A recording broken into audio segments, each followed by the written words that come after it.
11. Nessa noite nós vamos falar sobre o tema ter a mente de Cristo. Você sabe que um dos resultados práticos do temor, obrigado Maurílio, um dos resultados práticos do temor é ter a mente de Cristo. Pessoas que temem a Deus, pessoas que andam numa atmosfera de temor a Deus, são pessoas que, como resultado prático do temor, têm a mente de Cristo. E eu quero ler com vocês Romanos 11, verso 34. 33 primeiro, por favor. Ó profundidade das riquezas, tanto da sabedoria como da ciência ou conhecimento de Deus. Quão insondáveis são os seus juízos, quão inescrutáveis os seus caminhos. Porque quem compreendeu a mente do Senhor? Ou quem foi o seu conselheiro? É o anterior ainda, por favor. Isso. Quem compreendeu a mente do Senhor? Ou quem foi o seu conselheiro? Agora abra comigo 1 Coríntios capítulo 2 e verso 14. 1 Coríntios 2, 14.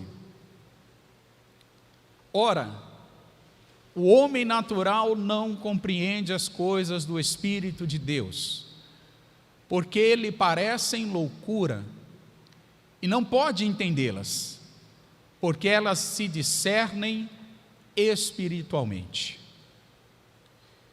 Mas o que é espiritual discerne bem tudo, e ele de ninguém é discernido. 16, vocês podem ler? 1, 2, 3.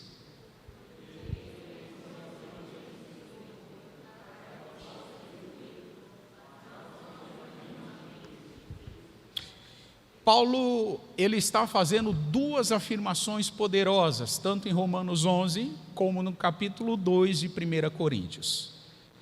E em Romanos 11, ele faz uma afirmação analisando o passado, o presente e o futuro de Israel. O que Paulo está levando em conta é que os planos de Deus, os propósitos de Deus na nação de Israel, têm se mostrados ao longo da história muito superiores à capacidade deles compreenderem. Então Paulo faz uma análise do passado, do presente e do futuro de Israel. E Paulo, ele chega a uma conclusão. A conclusão é impossível entender todos os detalhes dos propósitos de Deus. É isso que Paulo vai abordar em Romanos 11, por isso que ele vai terminar o capítulo com um hino de louvor a Deus, porque dele, por ele e para ele são todas as coisas. Em outras palavras, Paulo está dizendo assim: eu desisto de tentar explicar no detalhe os planos de Deus. Eu desisto de tentar detalhar os planos de Deus com todos os detalhes que a gente acha que eles possuem.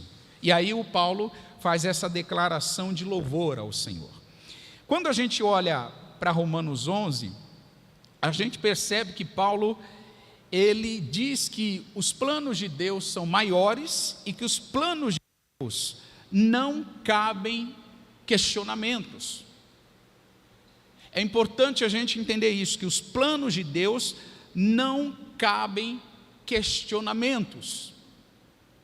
O Jó, no Antigo Testamento, ele, em face à sua dificuldade, às suas lutas, às suas guerras, que vocês conhecem muito bem, um homem que sofreu muito no seu processo de provação de fé, o Jó, ele chegou a uma altura do campeonato que ele começou a questionar os planos de Deus. Ele começou a se perguntar: por que eu estou vivendo tudo isso? E no capítulo 38, 39, 40 e 41, em 4 capítulos, o Senhor responde para Jó com uma avalanche de perguntas, onde Deus diz para Jó mais ou menos assim: onde você estava quando eu criei todas as coisas? Então as pessoas que questionam os planos de Deus, Deus convida essas pessoas a refletir no seguinte ponto: onde você estava quando eu fiz o que fiz? Quando estabeleci o que eu já estabeleci?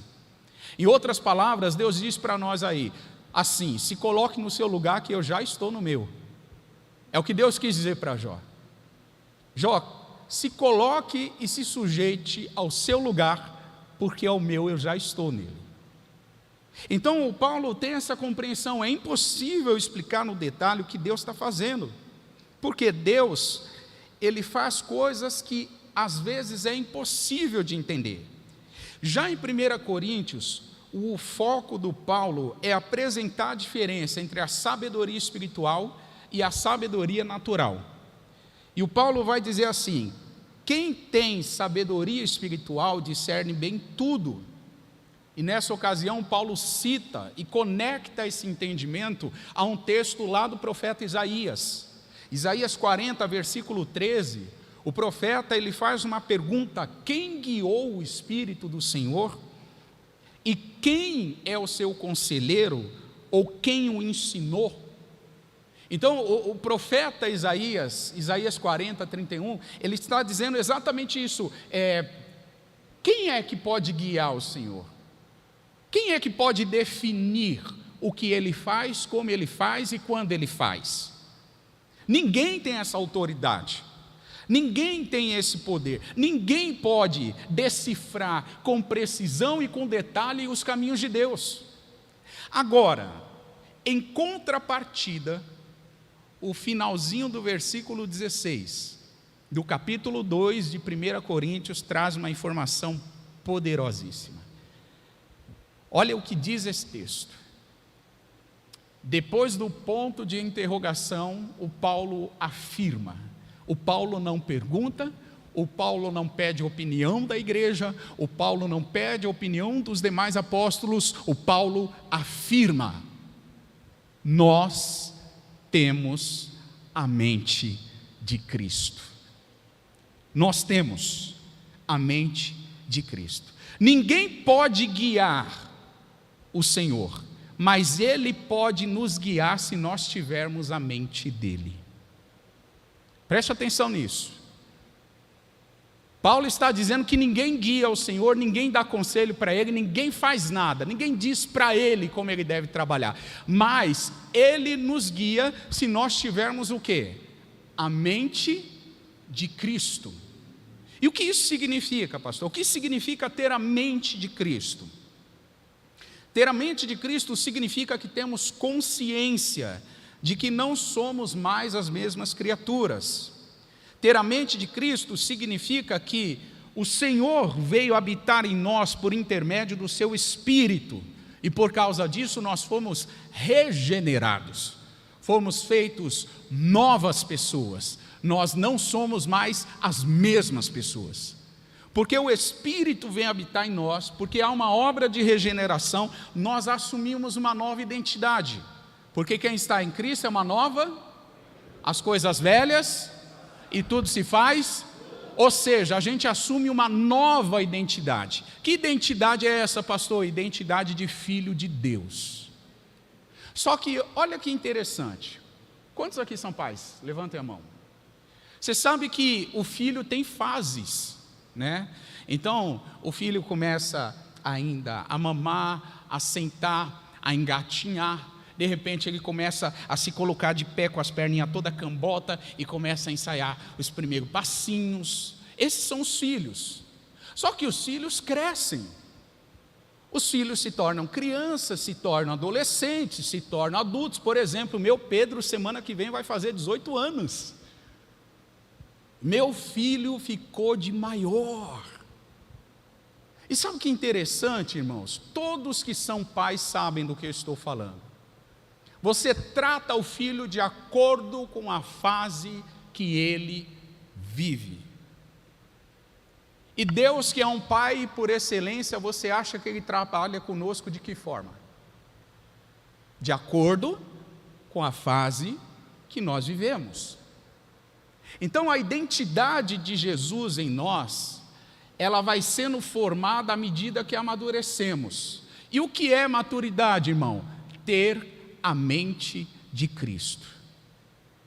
Cristãos maduros são cristãos que pensam como Cristo pensaria, que sentem como Cristo sentiria, que agem como Cristo agiria. O resultado prático de ter a mente de Cristo é que a nossa capacidade de discernir muda.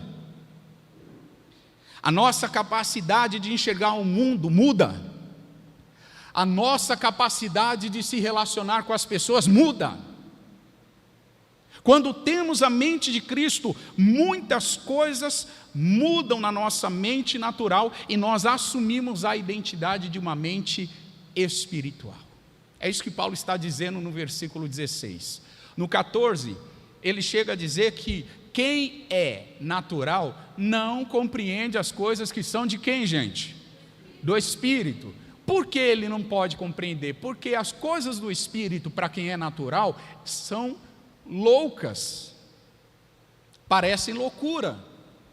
Eles não conseguem definir, eles não conseguem explicar, porque elas se discernem espiritualmente. Então, aqui está um grande dilema da igreja atual. Pastor, qual é o grande dilema da igreja atual, irmãos? A gente não possuir a mente de Cristo. Se você me perguntar, pastor, o que vai definir, o que vai ser, assim, decisivo na história do povo de Deus nesses dias, ter a mente de Cristo. Porque se a gente não tiver a mente de Cristo, nós vamos ter uma outra mente. Nós teremos uma mente natural, nós teremos uma mente dos influenciadores cristãos, nós teremos uma mente dos pastores, dos cantores, dos pregadores, das bandas, dos ministérios de louvor, mas não teremos a mente de Cristo. E você sabe que isso é um fato. Esses dias eu conversando com uma pessoa, a pessoa perguntou para mim, pastor, fulano de tal disse isso, isso e isso. E eu olhei bem para a cara da pessoa e fiquei com aquela cara de ué, né? Como se a pessoa se assustasse com o que um influenciador cristão ele estava falando. E aí eu disse para a pessoa, olha, o que ele está falando é isso, mas o que Cristo fala é isso aqui. Eu chamei a pessoa a pensar de acordo com a mente de Cristo e não a mente do influenciador. Então esse aqui é um dilema dos nossos dias. Um dos dilemas dos nossos dias é que as pessoas estão assumindo outra mente que não seja a mente de Cristo. Por não possuir a mente de Cristo, a igreja de Corinto estava dando lugar a um espírito mundano. Olha o que diz o capítulo 3 desse mesmo texto de 1 Coríntios. Na verdade, o capítulo 3 é a sequência do versículo 16 que nós acabamos de ler. Olha o que diz, e eu, irmãos, capítulo 3 e verso 1. E eu, irmãos, Paulo falando, não vos pude falar como a espirituais, mas como a carnais, como a meninos em Cristo. Com leite eu vos criei, e não com carne ou com comida sólida, porque vocês ainda não podem. Nem tampouco agora podeis, não podiam e nem agora podem. 3, porque ainda sois o quê? Irmão, pensa comigo, por que um crente é carnal? Deixa eu encurtar a resposta, porque ele ainda não tem a mente de Cristo. Porque ele ainda não pensa como Cristo pensa. Por que um crente é carnal? Porque ele ainda está muito refém das suas vontades. Ele ainda é muito refém das suas opiniões. Ele ainda é muito refém do que ele acha, do que ele pensa, do que eu sei. Ele ainda é muito refém. E Paulo está dizendo isso para a igreja. Vocês são carnais Por quê? Porque não tem a mente de Cristo. E isso traz o que no meio? Olha só o que diz o texto: invejas, contendas, o que mais? Dissensões. E aí Paulo diz: tendo tudo isso, vocês não se acham carnais? E vocês não se acham andando segundo os homens? 3. Perdão, a gente já leu o 3, acabamos de ler o 3. Versículo 4: porque dizendo um, eu sou de Paulo, e outro, eu sou de Apolo, porventura não sois carnais? Pois é Paulo, quem é Apolo, senão ministros pelos quais crestes, e conforme o Senhor deu a cada um. Versículo 6, vocês podem ler? 1, 2, 3.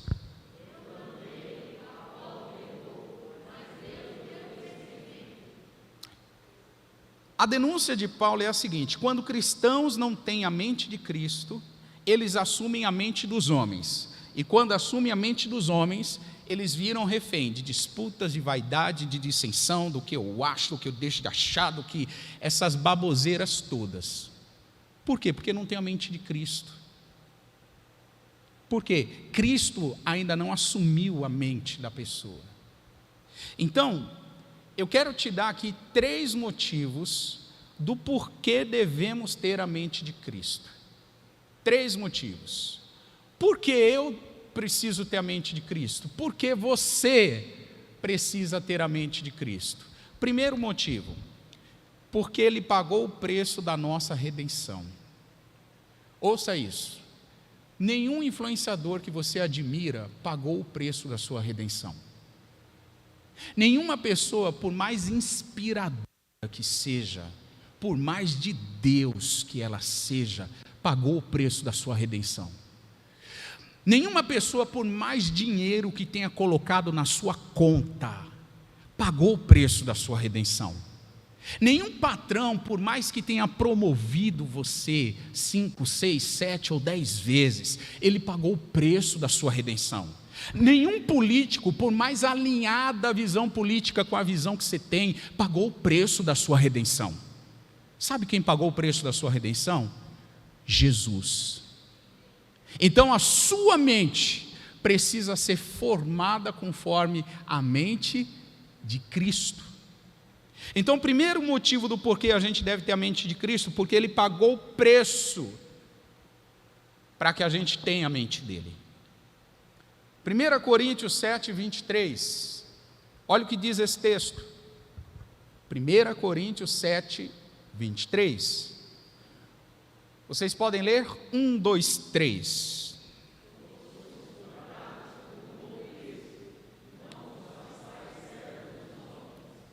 Vamos ler de trás para frente?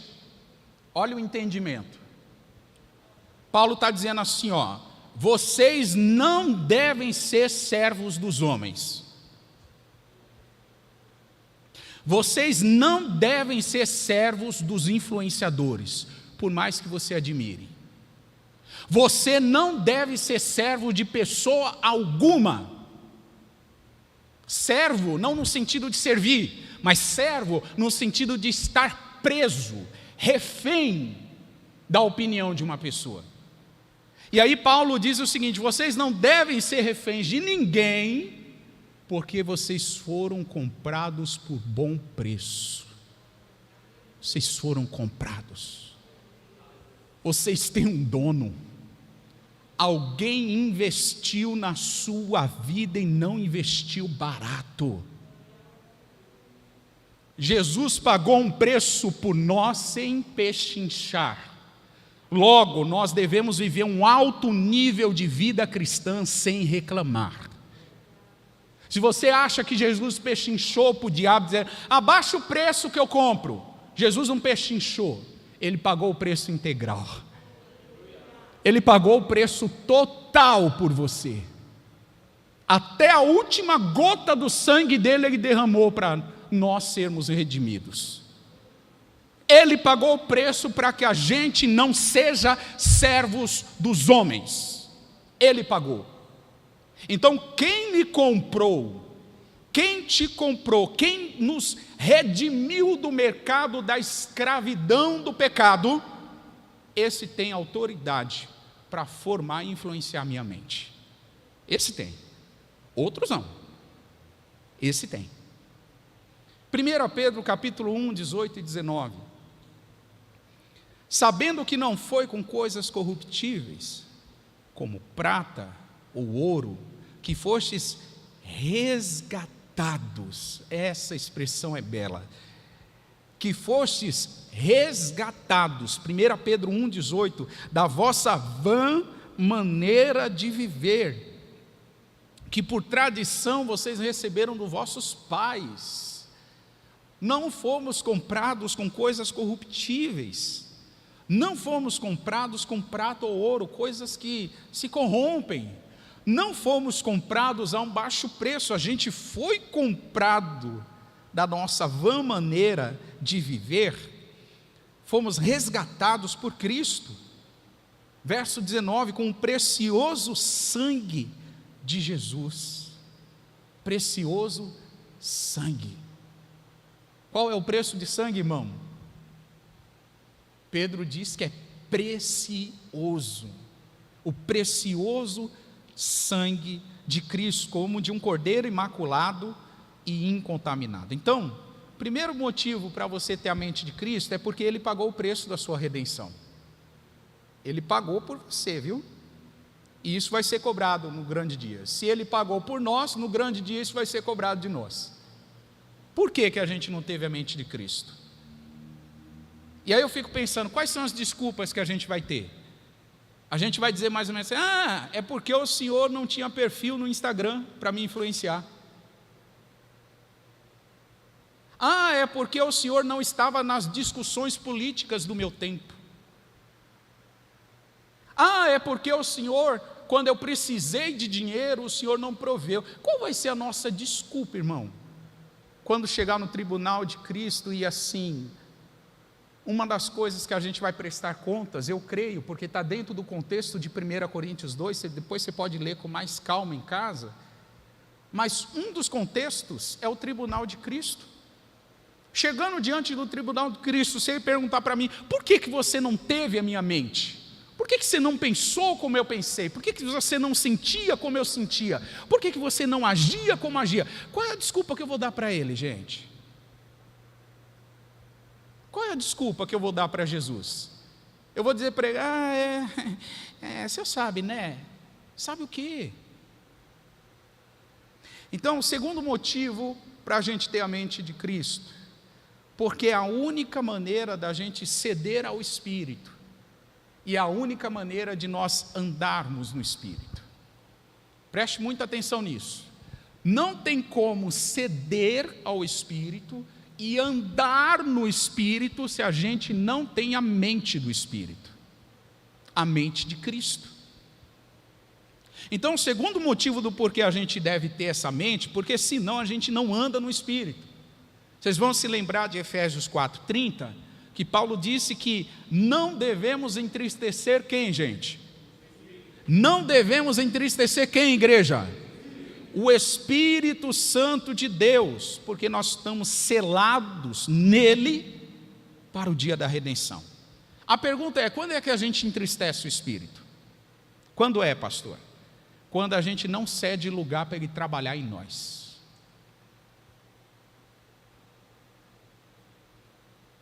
Quando é que eu entristeço o Espírito?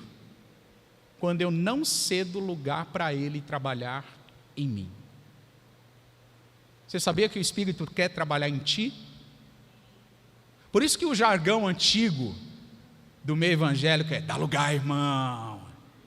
Quando alguém fala assim, dá lugar, ele está querendo dizer, cede a oportunidade do Espírito Santo modificar a sua vida e você vai ver o resultado disso. Cede. Abre espaço. Se a gente não tiver a mente de Cristo, a gente não abre espaço para o Espírito modificar, a gente fecha o espaço, a gente não cede lugar. Então, a única maneira da gente ter a mente de Cristo é cedendo a única maneira da gente ceder ao Espírito e andar no Espírito é tendo a mente de Cristo.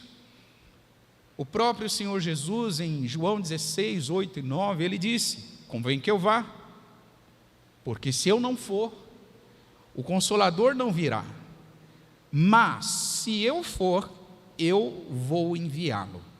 E quando ele vier, olha o que diz o versículo 8 de João 16: quando ele vier, ele convencerá o mundo do pecado, do que mais?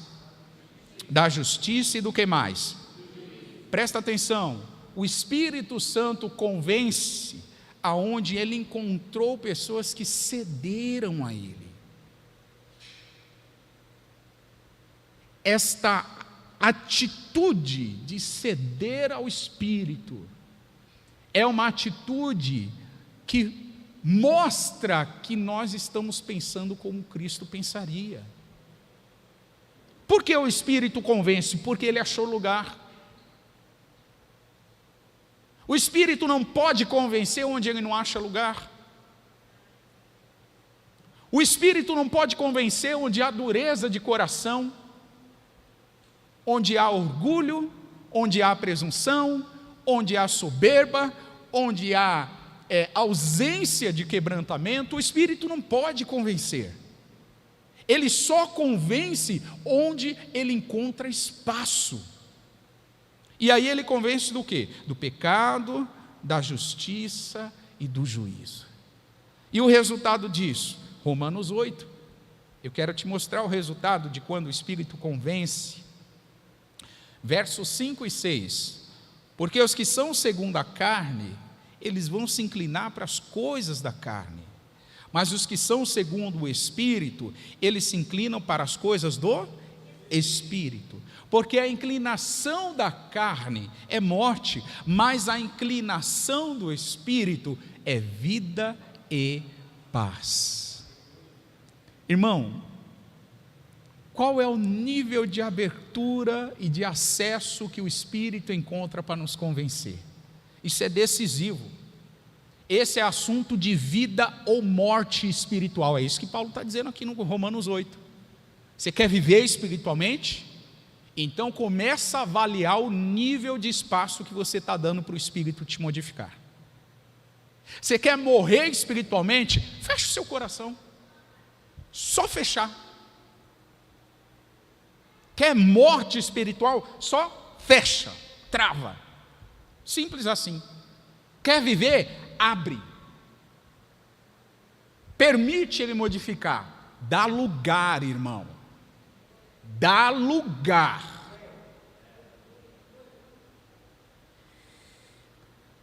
Terceiro motivo do porquê nós precisamos ter a mente de Cristo. Porque somente tendo a mente de Cristo, a gente vai se tornar semelhante a Jesus. Irmão, eu não posso me tornar semelhante a alguém que eu não tenho a mente dele, eu não penso como ele pensa, eu não faço como ele faz, eu não sinto como ele sente. Como é que a gente quer se tornar semelhante a Cristo se a gente não tem a mente dele? Gênesis capítulo 1, verso 27, diz que fomos criados à imagem e semelhança de Deus. E você sabe, mas é sempre importante renovar. Essa imagem e semelhança foi desfigurada por causa do pecado. Só que Jesus restaurou essa imagem e semelhança de Deus em nós. Jesus restaurou. Aquilo que estava desfigurado foi restaurado pela obra perfeita de Jesus na cruz. Em termos simples, só para a gente sair daqui com uma ideia muito simples na nossa mente. Ter a imagem e semelhança de Deus significa que fomos feitos para nos parecermos com Ele. Ter a imagem e semelhança de Deus significa o seguinte: nós fomos criados para ser iguais, idênticos, semelhantes, parecidos com Ele. Efésios 5 e verso 1. Sede, pois, imitadores de Deus. Sejam o que, gente? Imitadores de quem? E como é que a gente vai conseguir imitá-lo? Leia o texto, não olha para mim não. Leia o texto. E como é que a gente vai conseguir imitá-lo? Sendo filhos. É só olhar o que o pai está fazendo e faz igual. Isso é a imagem e semelhança de Deus em nós. Como é que a gente imita a Deus? Sendo filhos de Deus, olhando o Filho de Deus, seguindo o modelo do Filho de Deus, tendo a mente do Filho de Deus. Simples. Sede imitadores. Filipenses 2:5. De sorte que haja em vós o mesmo sentimento que houve em quem, gente? Em Cristo Jesus. O mesmo sentimento que Jesus teve é o sentimento que nós precisamos ter se queremos nos tornar semelhantes a Ele.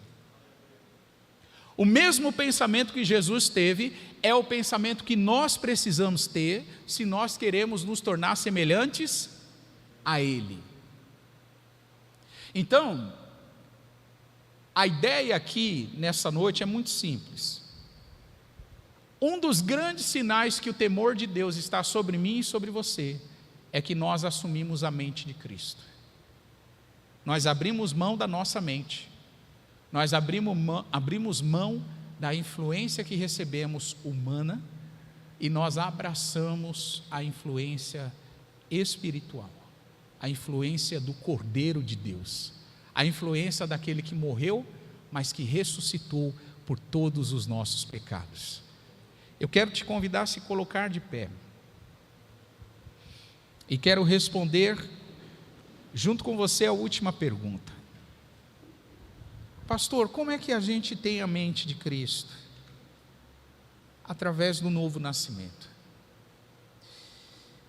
Jesus disse para Nicodemos que é impossível alguém ver o reino de Deus se não nascer de novo. Ver o reino de Deus é necessário e só é possível quando a gente nasce de novo. Nasce da água, nasce do Espírito, nasce com essa nova identidade, uma mente de Cristo. Irmãos, o que vai ser decisivo nos nossos dias? Ter a mente de Jesus. O que vai ser decisivo daqui para a volta dele? Termos a mente de Cristo. Eu quero orar com você. Pai, obrigado pela sua palavra. Nós te agradecemos pela bondade, pela graça e pelo pão vivo que é o Senhor. Nós queremos, Pai, te agradecer porque o Senhor pagou um alto preço para que hoje a nossa identidade não seja mais nossa, mas que cada pessoa que te ama, que te serve, tenha a identidade de filho de Deus. Pai, em nome de Jesus, que nessa noite, o poder do Espírito, o poder da verdade, o poder transformador do Senhor, esteja atuante aqui em cada mente, Senhor, em cada coração. Pai, eu te peço que no nome de Jesus, todo tipo de reserva, todo tipo de influência, todo tipo de conexão que está assumindo em nós uma mente que não é a de Cristo, que essas conexões e essas influências sejam interrompidas imediatamente, sejam interrompidas agora mesmo. Senhor, nós não nascemos em Ti, nós não experimentamos um novo nascimento para pensar como os homens pensam. Nós experimentamos um novo nascimento para ter uma nova mente, uma nova visão, um novo jeito de ser, um novo jeito de sentir, um novo jeito de agir. E é isso que nós te pedimos nessa noite, Senhor. Opera, ativa a mente de Cristo sobre cada um de nós, porque Paulo disse: nós temos a mente de Cristo, e nós queremos assumir essa mentalidade. Irmão, assuma essa mentalidade nessa noite. Pastor, como é que eu assumo isso? Primeiro, recuse a sua mentalidade. Rejeite a sua mentalidade. Interrompa todo o fluxo de influência de qualquer outro tipo de mentalidade e assuma a mentalidade de Jesus. Faça isso nessa noite. Ore ao Senhor. Peça ao Senhor por isso.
Pai, nós declaramos a Tua palavra,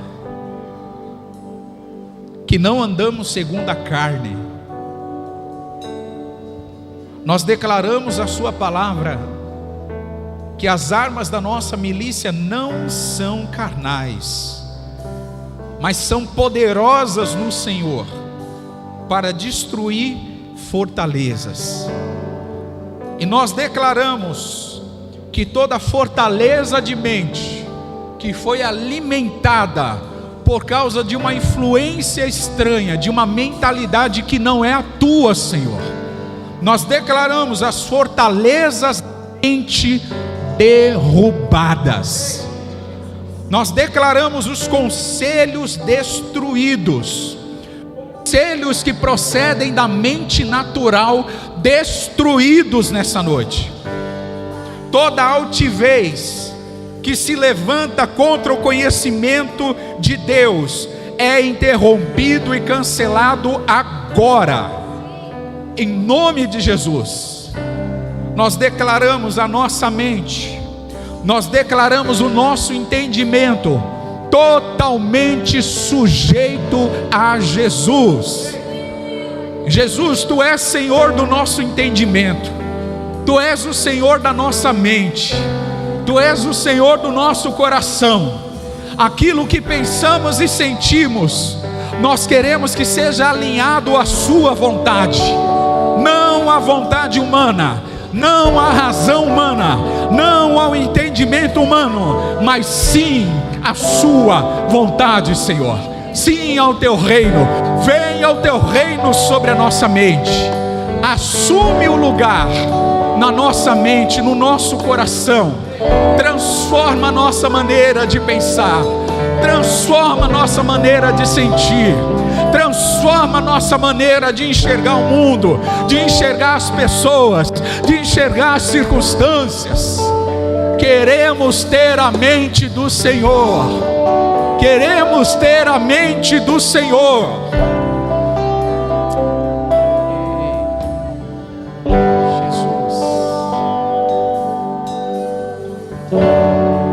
Igreja, levante as mãos e agradeça a Jesus.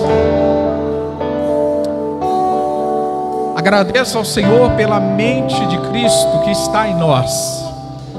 Agradeça pela fé a mente de Cristo que está ativa em nós. Eu declaro a mente de Cristo ativa e operante na igreja. Eu declaro: a igreja não pensa como os homens pensam, a igreja pensa como Jesus pensa. Vamos adorá-lo, vamos exaltá-lo. Tu és bom, Senhor. Obrigado.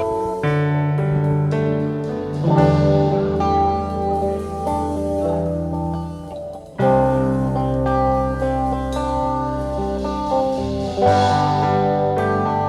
Ti eu vou clamar, pois tudo vem de Ti. tudo está em ti.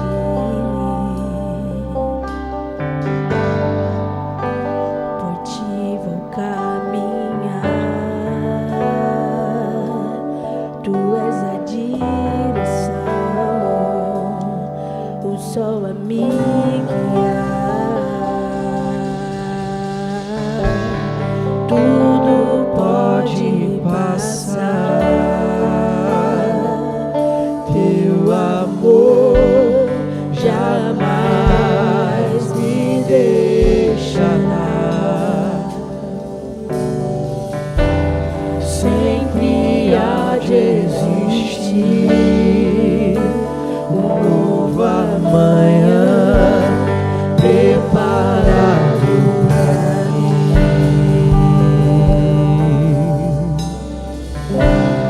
Preparado pra mim.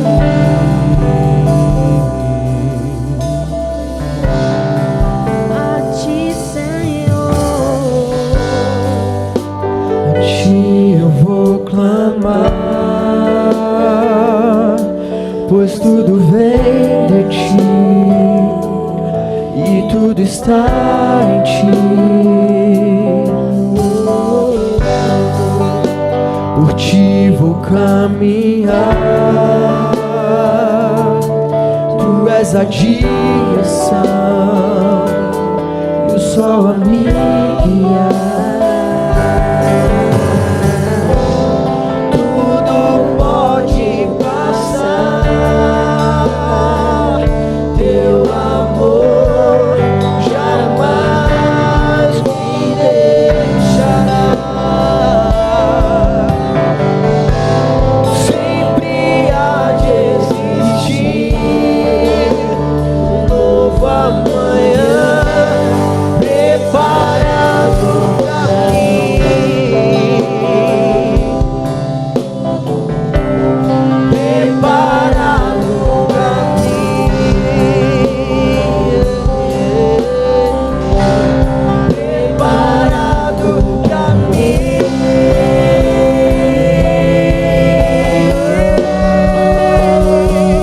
Eu me rendo aos teus pés, és tudo que eu preciso pra viver. Eu me lanço aos teus braços, onde encontro meu refúgio. Eu me rendo aos teus pés, és tudo que eu preciso pra viver. Eu me lanço aos teus braços, onde encontro meu refúgio, Jesus.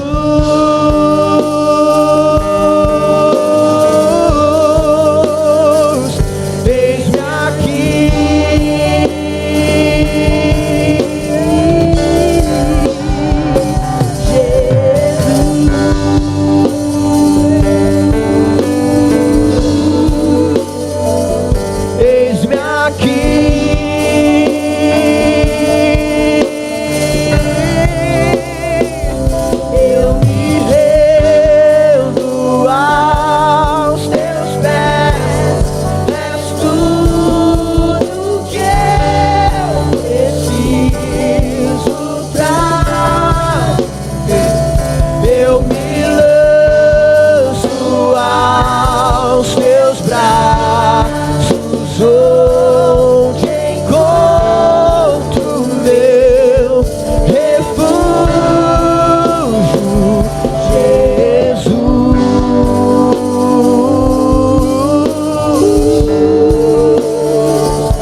estenda as mãos e diga assim comigo: Senhor Jesus, eu me rendo para ter a sua mente ativa e operante sobre mim. Eu não sou servo dos homens, eu fui comprado por bom preço. Por isso, o Senhor tem direito legal de ter a sua mente operante sobre mim. Eu te agradeço em nome de Jesus. Amém. Amém. Amém. Você pode aplaudir ao Senhor? Aplauda Jesus. Glória ao teu nome, Senhor. Glória ao teu nome, Jesus. Aleluia. Querido, duas coisas para a gente encerrar. Primeiro, aprenda: não existe maturidade cristã se não temos a mente de Cristo. Se não temos a mente de Cristo, continuaremos imaturos, infantis na nossa fé. Segundo ponto, hoje pela manhã nós aprendemos que sobre todas as coisas que devemos guardar o nosso, porque deles são as saídas da vida. Foi uma mensagem maravilhosa pregada pelo pastor Henrique, usando como exemplo a vida do rei Uzias. Agora à noite a gente aprende que nós não devemos guardar só o nosso coração, a gente tem que guardar também a nossa mente, porque a Bíblia ensina que a mente é um campo de batalhas, é um local onde o diabo quer influenciar, é o lugar onde o diabo quer dizer como a gente pensa, quer ensinar para nós o que pensar e de que jeito pensar. Então, guarda o teu coração, mas guarda também a sua mente. Que o Senhor te abençoe e te guarde. Que o Senhor faça resplandecer a luz dele sobre ti, levante o seu rosto e te dê a paz. Que nesses dias de guerra pela mente e pelos sentimentos das pessoas, você esteja equipada com armas espirituais. Que o capacete da salvação seja a sua proteção da mente. Que a couraça da justiça guarde o teu coração das flechadas do diabo. Que mais de Deus venha sobre a tua casa, sobre a tua família. Nós encerramos esse culto aplaudindo ao Senhor, celebrando o Rei, porque Ele é bom, Ele é Jesus. Seja adorado.